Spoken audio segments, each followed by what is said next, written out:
Tol. Hmm. May share ako sa'yo. Ano yun? Yung lolo ko, Si Mantonio? si Mang Tonyo. Hmm. 109 years old na. Sa umaga, nagsasabong. Sa hapon, nagkakarpentero.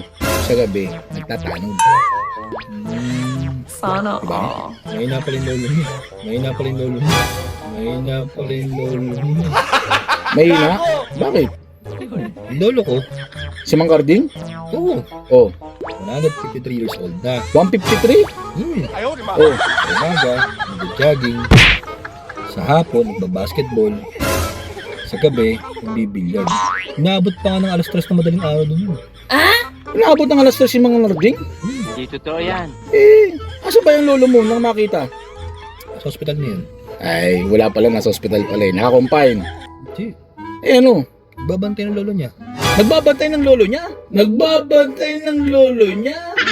May lolo pa si Mang Narding? Meron. Pambihira oh.